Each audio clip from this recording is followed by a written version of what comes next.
the rise of Aaron Hernandez in the quiet, working-class town of Bristol, Connecticut, a boy was born who seemed destined for greatness.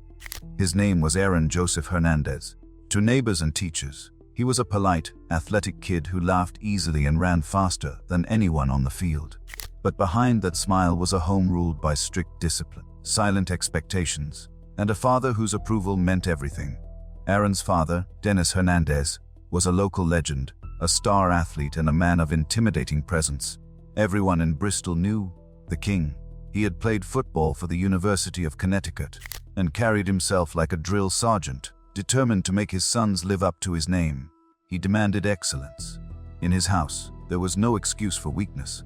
Aaron and his older brother, DJ, grew up under that relentless pressure. Every game, every grade, every move watched closely by their father's sharp eyes. Dennis wanted both of his sons to play football for UConn. And for a long time, that was Aaron's dream too. He wore his brother's jerseys, practiced plays in the backyard, and followed his father's voice like a general's command. But when the cheering stopped, the family home wasn't always peaceful. Behind closed doors, arguments erupted. Neighbors heard shouting. Yet to the outside world, they were still the perfect sports family. Aaron's mother, Terry, tried to keep peace, but she often stayed quiet while her husband's temper exploded.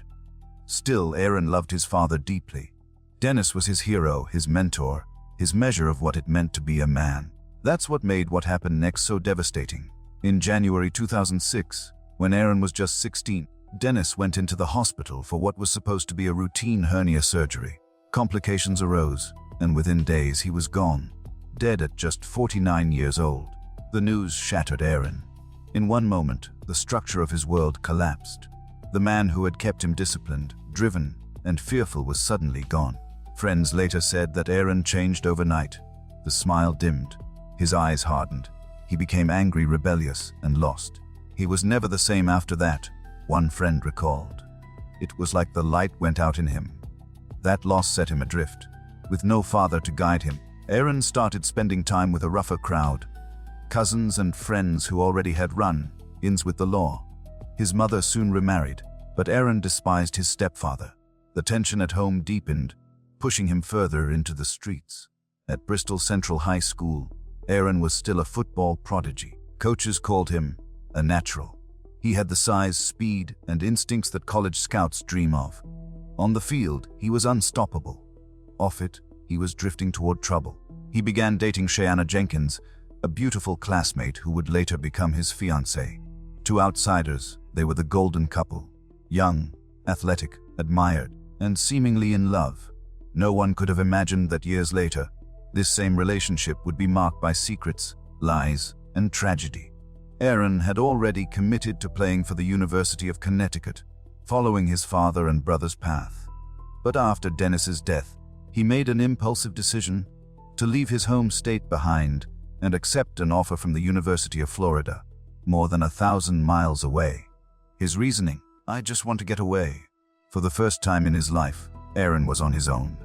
When he arrived in Gainesville, Florida, at just 17 years old, he was a teenager among men. Big, fast, aggressive college players, all fighting for glory. His new coach, Urban Meyer, paired him with the team's clean-cut quarterback, Tim Tebow, hoping Tebow's faith and discipline might influence Aaron. But even Tebow couldn't control him. It didn't take long for Aaron's temper to surface. At a local restaurant, a waitress served him 2 shots of alcohol.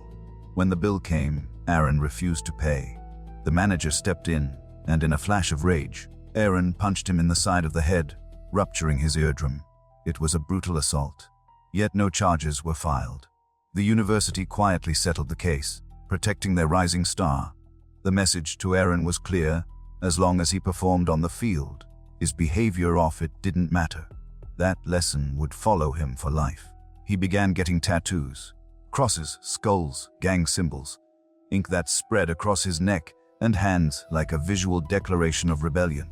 It was as if his body became a diary of his descent. The more success he gained, the more he embraced the image of a gangster athlete. Drugs soon followed. Teammates recalled that he frequently smoked marijuana, sometimes before games. He started failing drug tests.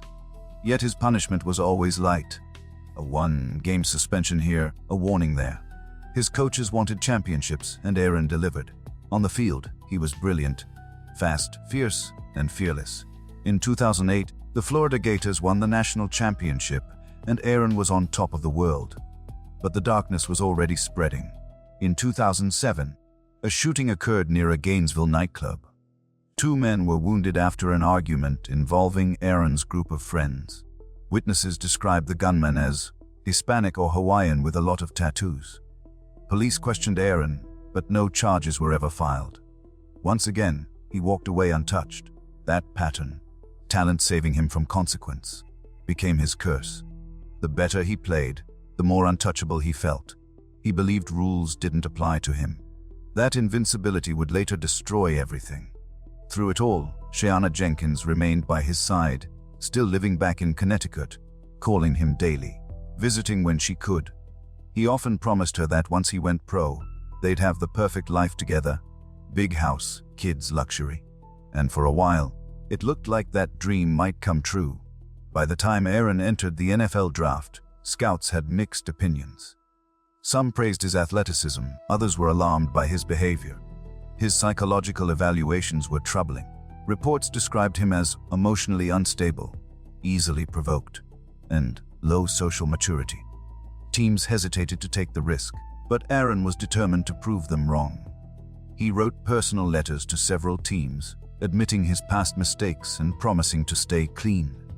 The New England Patriots, led by Bill Belichick, eventually decided to give him a chance. In 2010, they drafted him in the 4th round. At just 20 years old, Aaron became the youngest player in the NFL. His talent was undeniable. Explosive speed, sharp instincts, and a rare ability to dominate defenses. He quickly became one of quarterback Tom Brady's favorite targets. For the first time since his father's death, Aaron seemed unstoppable again. He bought a massive 7,000 square foot mansion in North Attleboro, Massachusetts, and moved Shayanna in with him. He had fame, fortune, and family. Millions watched him score touchdowns for the Patriots, unaware that behind the celebrations, his demons were multiplying. Because while the cameras saw the star athlete, behind the scenes was a man slipping deeper into paranoia, violence, and self-destruction. A young man chasing shadows from his past, haunted by pain he never faced. Aaron Hernandez had everything: talent, money, love, and fame. But inside, something was breaking.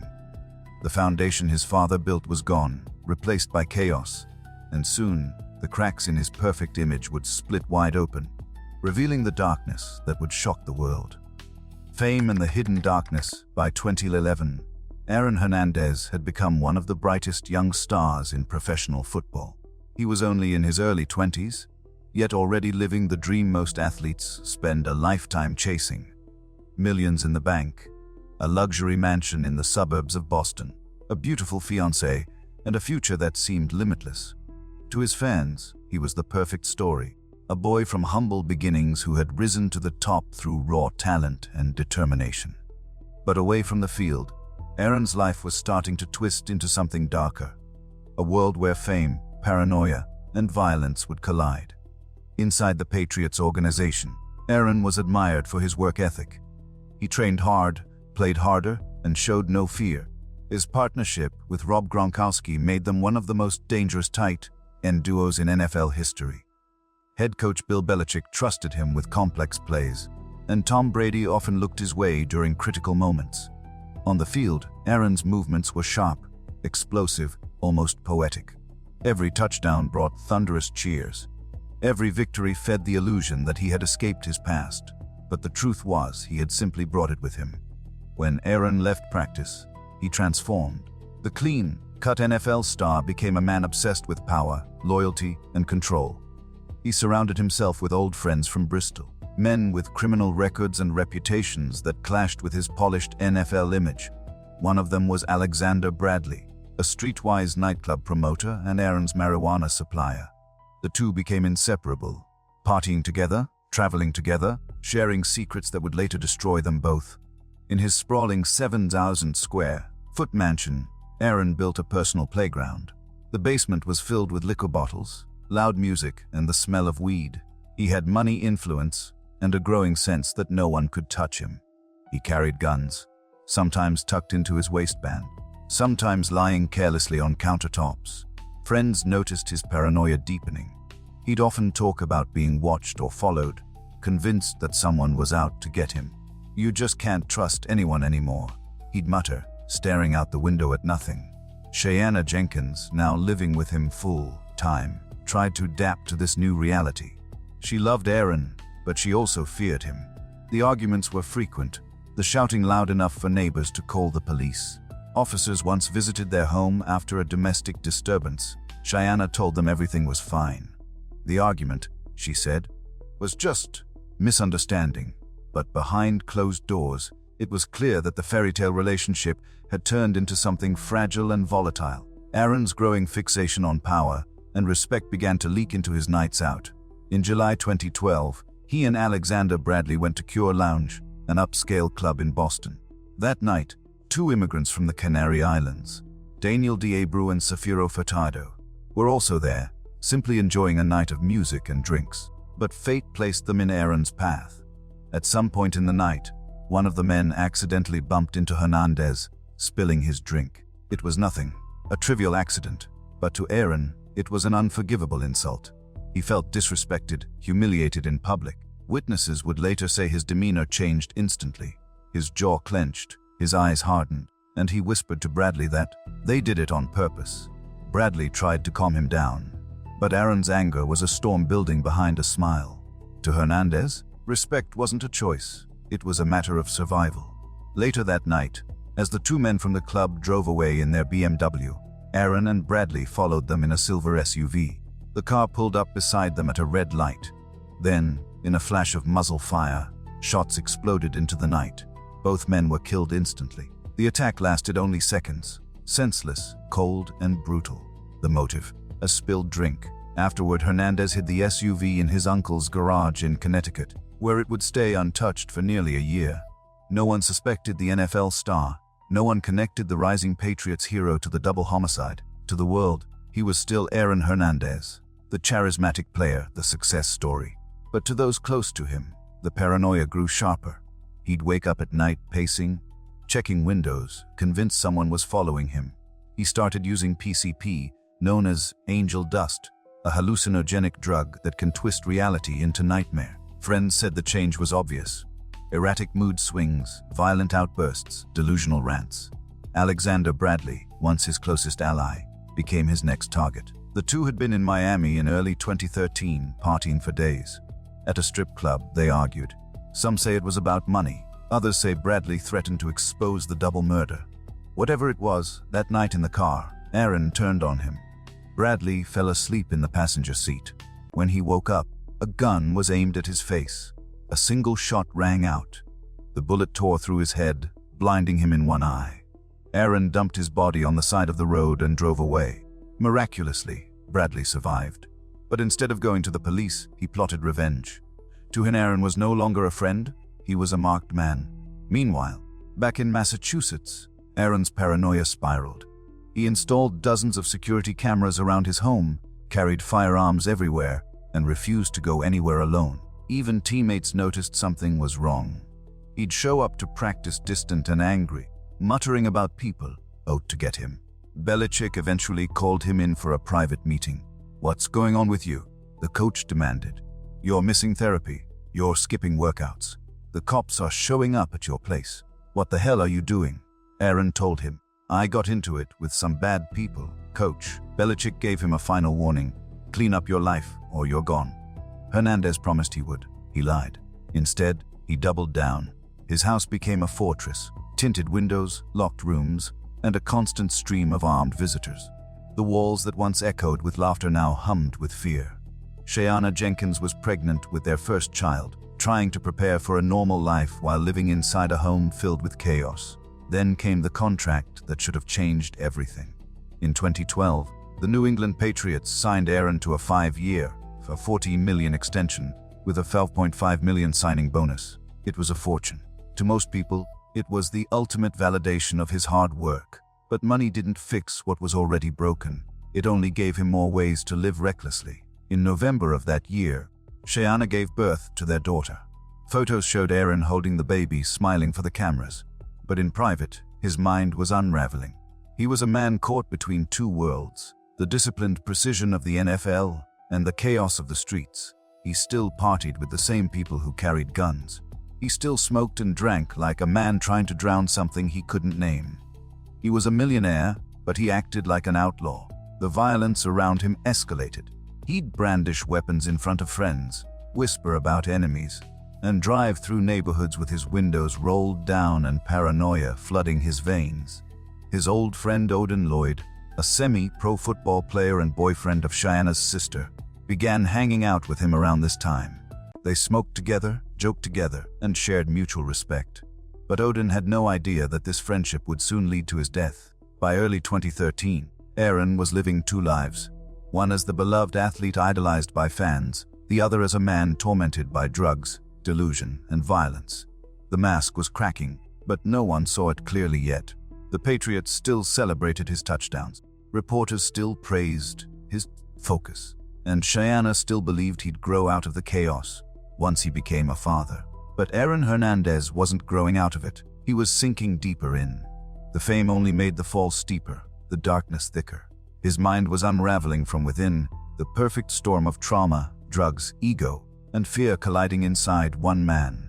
And soon all of it, the paranoia, the violence, the lies, would explode into the act that would end his career, his freedom, and 3 lives forever. The murder of Odin Lloyd. By the summer of 2013, Aaron Hernandez was living in 2 worlds that could no longer coexist. One was bright, the fame, the NFL, the adoring fans.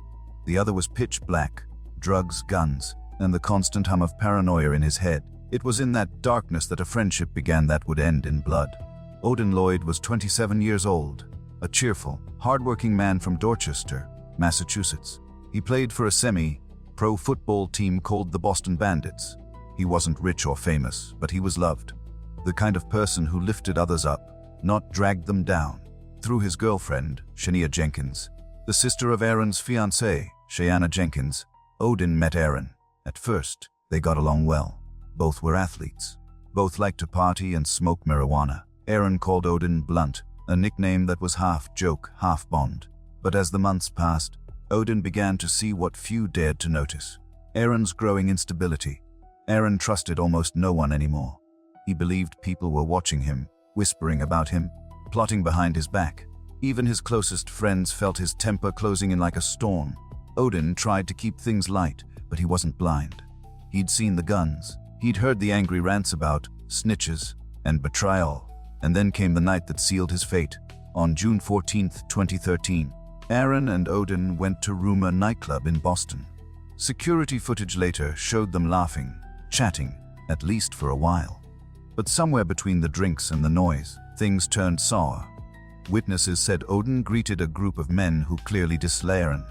No one knows exactly what was said, but Aaron felt disrespected. To him, that was unforgivable. After they left, he was furious, muttering that Odin had set him up. In his mind, the betrayal was clear. 2 days later, he made a decision that would destroy everything. On the night of June 16th, Hernandez texted 2 friends from Connecticut, Carlos Ortiz and Ernest Wallace, both men with criminal records. Shortly before 2 a.m., they arrived at his mansion in North Attleboro. Surveillance cameras inside the house recorded Aaron pacing, holding what looked like a gun, acting agitated. Then he grabbed his phone and sent a message to Odin Lloyd. "I'm coming to grab you. You up?" Minutes later, another text. "We good?" Odin replied, "Yes." He probably thought they were just hanging out again. A late night smoke, a drive, maybe a talk. When Aaron's silver Nissan Altima pulled up, Odin got in without hesitation. His sister saw him leave the house and thought nothing of it. She'd never see him alive again. Inside the car, tension simmered. Odin began texting Shania, "You saw who I'm with." Then another. NFL. Those 2 letters, NFL, were the last message he ever sent. To some, it was a casual text. To others, it sounded like a coded warning, as if Odin was saying, "If something happens to me, you'll know who did it." The car drove to an industrial park, less than a mile from Hernandez's mansion. In that silent, dark lot, the engine stopped, and then 5 gunshots shattered the night. Odin Lloyd was shot execution style, 2 bullets to the chest, 1 to the back, 2 to the side. He died instantly. There was no struggle, no mercy. Just the echo of betrayal under the stars. Aaron, Ortiz, and Wallace drove back to the mansion. Cameras inside captured them again. At one point, Aaron walked through the house holding what appeared to be a pistol. He was calm now, even smiling. Minutes later, he made a phone call to Cheyenne. "There's a box in the basement," he said. "Get rid of it." When she asked what was inside, he told her, "You don't need to know. Just get it out." Prosecutors later argued that the box contained the murder weapon. The next morning, a teenage jogger discovered a body in the dirt at the edge of the industrial park. It was Odin Lloyd, wallet in his pocket, car keys in his hand, and a phone that would soon lead police straight to Aaron Hernandez. The evidence trail was shockingly careless. The car Lloyd had been in was a rental, paid for by Aaron himself. Surveillance footage from his own home captured every movement before and after the crime. Shell casings from the scene matched ammunition found inside his house. It was as if he'd left breadcrumbs leading investigators to his front door. When police arrived at the Hernandez mansion, he greeted them with calm arrogance. "What's up?" he asked, as if nothing had happened. But as detectives pieced together the timeline, the evidence became overwhelming. On June 26, 2013, just 9 days after the murder, Aaron Hernandez was arrested outside his home. Cameras caught the scene. The star athlete, handcuffed in a white t-shirt, led away as neighbors and reporters looked on in disbelief. 90 minutes later, the New England Patriots released him from the team. A rising career, gone in a single morning. The reaction across America was electric. Sports talk shows exploded with debates. How could someone with everything throw it all away? Was it drugs? Was it trauma? Was it simply evil? Even Robert Kraft, the Patriots owner, was called to testify. He'd once sat across from Aaron in his office as the player looked him in the eye and said, "I didn't do it." But the evidence told another story. The trial began in January 2015, and for the next 10 weeks, the courtroom became a national stage. Over 130 witnesses took the stand. Teammates, friends, police, forensic experts. The prosecution's case was simple. Aaron Hernandez executed Odin Lloyd to silence him, afraid he might reveal details about the 2012 double murder. They showed jurors footage of Aaron pacing in his house with a gun, texts, shell casings, even chewing gum found near the body that matched gum in his car. The defense tried to spin another narrative, that Aaron was merely present when someone else pulled the trigger. But the jury didn't buy it. After 35 hours of deliberation, the verdict came down, guilty of murder in the first degree. Aaron Hernandez stood still, eyes empty, as the judge sentenced him to life in prison without parole. Cheyenne sat behind him, crying silently. The man she loved, the father of her child, was now a convicted murderer. For Odin Lloyd's mother, Ursula Ward, it was justice, but not peace. "I forgive him," she said softly to reporters outside the courthouse. "But I will never forget what he took from me." Even then, the story wasn't over. While serving time, Aaron faced another storm. New indictments, old enemies, and revelations that would shake the world once more. Behind the prison walls, the young NFL star who once ruled stadiums now sat in silence, staring at a future made of concrete and regret.